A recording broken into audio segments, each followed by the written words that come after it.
Hello, welcome back to the channel. So as you can see on the table, what I have today is the card game Eagles. So this came out in 1995. Well, it says 1997 on there, because I swear it's 1995, from Columbia Games. And this was part of a series of sort of card games, which kind of also felt a bit like a board game as well. They did Waterloo for the Napoleonics. They also did for the American Civil War, Shiloh, Gettysburg, and Bull Run. First Bull Run, or Manassas.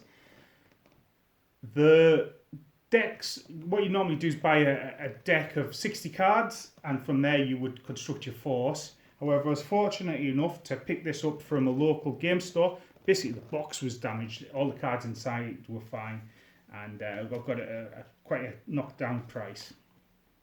So what I thought I'd do is talk a wee bit about the game, the card game. I've got it set up ready to go. Run through a turn with you as well. So the cards themselves, you've got French, British and Prussian. Now it doesn't seem to be like every brigade's got a card or every battalion's got a card. The set has been created, so it's a balanced game, I suppose. But what are we looking at? So here's a Prussian card, so you can see Prussian blue. The British come in red, French come in blue, as you'd expect. There's also black for the Brunswickers and orange for the Dutch-Belgian House of Orange troops. So looking here, these two numbers around here are the most important. So 3D, 3 is how many dice it rolls when it's attacking. D is its morale value. F2 is its firepower value, so that's equates to the number you need on the dice roll to hit. It is a card game that uses dice. And S is its shock value. So if it's in a column and it's at close range to the enemy, then it can use its shock value to cause some damage to the enemy. Shock's higher than the firepower value. Shock, you've got a choice of formations. You can either be in column, square for cavalry. Column means when you attack, you use your shock value, and your firepower is always going to be 1. As you expect, that starts to introduce some of the complexities in decision making for formations for the Napoleonic era. You've also got a few things happening on the card. This number here indicates what corps it's in. So officers, and we'll show you an officer in a minute, can give bonuses, but can only give bonuses to troops under its command. 4 is how many points it would cost if you're using battle points to create your deck. However, as you see here, it says Ligny or Waterloo. Since I've got the entire set, when I've played this, I've taken out all the Ligny cards, and that creates my Ligny deck versus all the French Ligny cards, and then rules for using that. And that's what I've done today, set up with Quatre Bras. There's a really neat system where you play Quatre Bras and Ligny simultaneous, and then you'd play, after that result's done, you'd do Waterloo versus Waterloo Wavre simultaneous, with rules for the Prussians getting from Wavre into Waterloo. And cards which are killed off in the early games don't make it to the last games, but there are some which are only for Waterloo or Wavre, which would feed in and help that as well. You've also got which formation historically strong. So there you have it. Now, just to give you an idea, your leaders would look like this. So this is Blucher. So 2 is the morale bonus it gives when it's attacking, 1 defending. Attacking is basically if you're in your opponent's zone, you're attacking. If you're in your own zone, defending. You've got formation. So A for army means it can basically give its order to any unit in the army. There's also a nice system where if a leader was historically wounded or killed, there'd be a symbol there. I think it's a star for wounded and a cross for killed. There's also different cards like this which crop up, and these are ones you can play to affect the outcome of the battle in different ways. Each one will tell you when it can be played and what effect it has on the battle.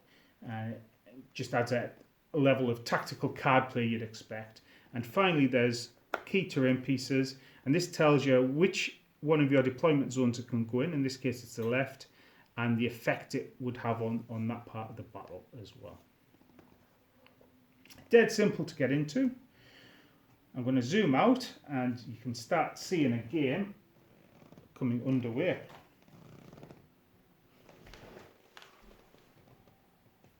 Right, there you go, just because it was in the box. It's popped out, Great Battles of the Civil War.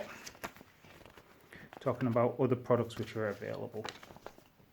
Okay, so what I've done now is take the French carte bras and I've taken the British carte bras deck.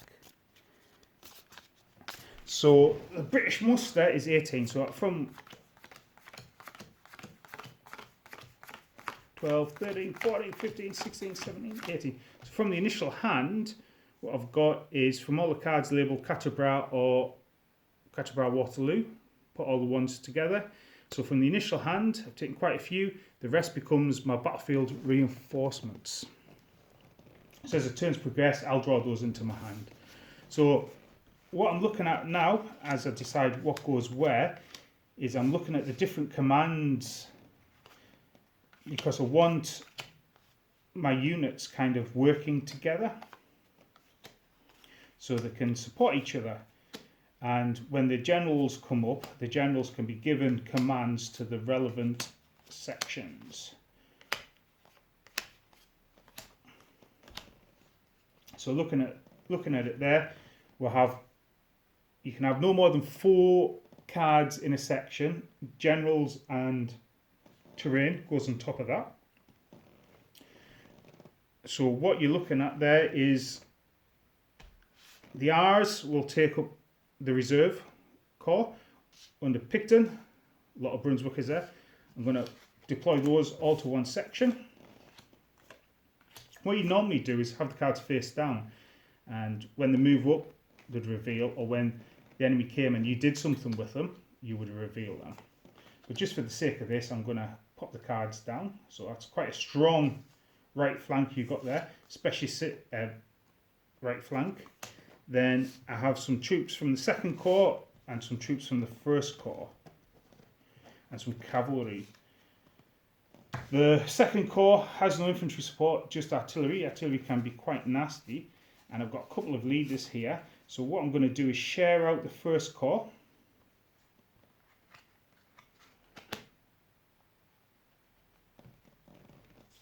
Add some stuff to 2nd Corps. The leader will come over, Paponcha,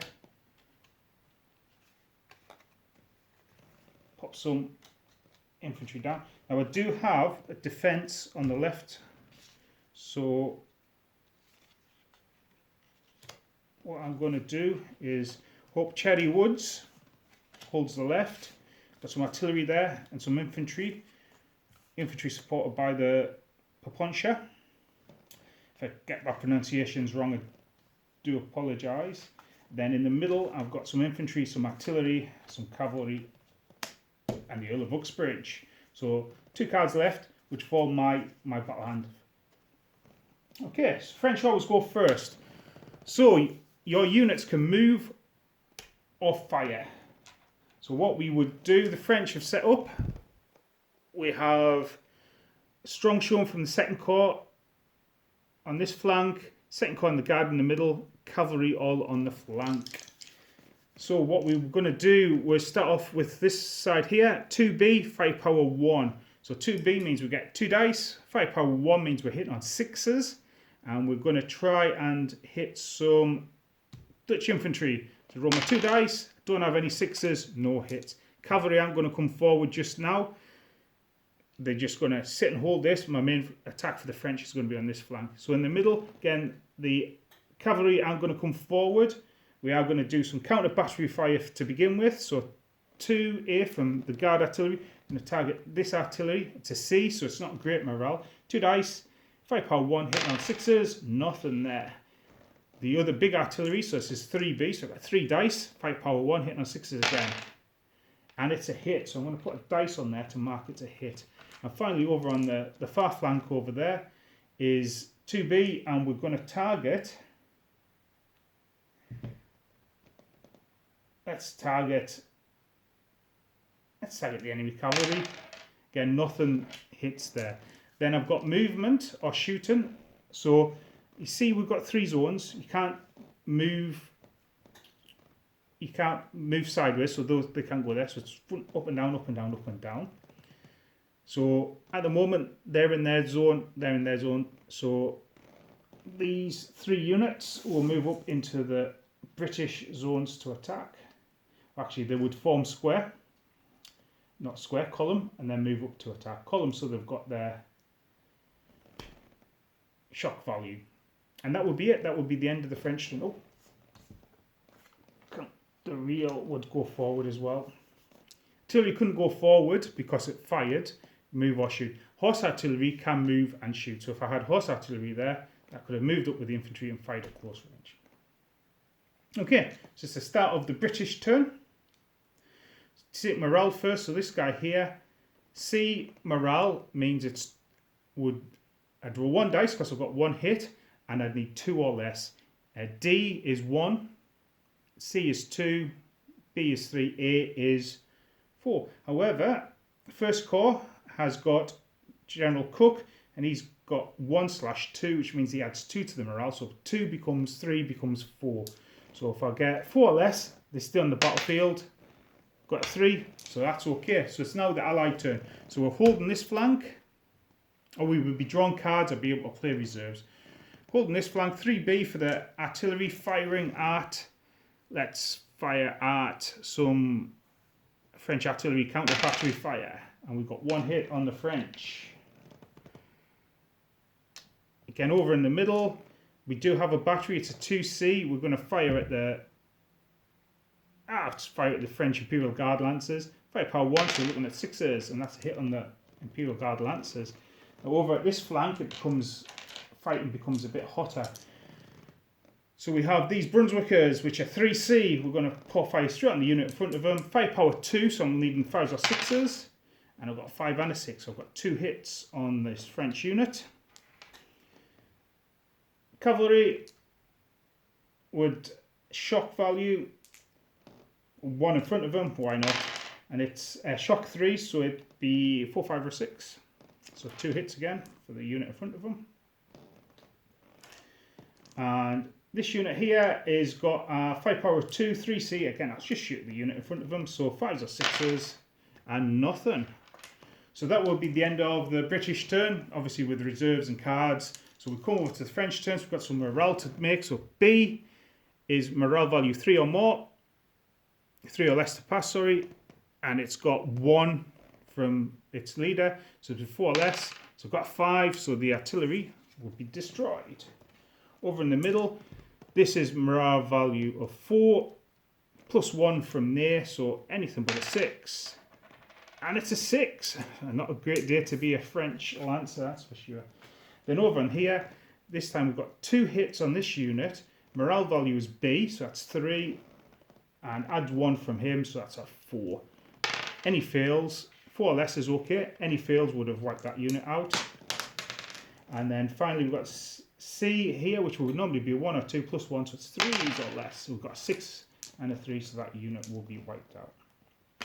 Worth noting, when the French will be playing extra cards, they will be coming on here and advancing up to attack. So there you have it. That's the mechanics, simple as it goes. It's a nice, quick, simple game. It's a good game to get people who aren't maybe used to card games and complex card mechanics into the game. Like I say, the battle effects have different things happening for them. They're all fairly simple to work out. It's relatively easy to set up a game and play through it. So the only thing you need is the dice. Unfortunately, dice don't fit in the box, but you know what? Most gamers have dice on hand. So that's Eagles, the game. It's Napoleonic. It's got nice uniforms. It's got pretty cards, simple mechanics. There's a lot to like about these games. But anyway, if you've had any experience with Civil War, I think the Civil War game was actually called Dixie. Now we remember. The Napoleonic game was called Eagles. Give us a shout. Let us know what you think if you've played a game recently. It's been many years since I've played against a real opponent, but I've got quite a taste to maybe try out some solo gaming with it. Like I say, leaving out the specialist cards. So I'm not having to make decisions for both players, and I can just react with the cards as they come up. But anyway, thanks for watching. If you like what you see contents-wise, do subscribe. It's always appreciated. And I look forward to catching you in another video. So that's goodbye for now. Goodbye.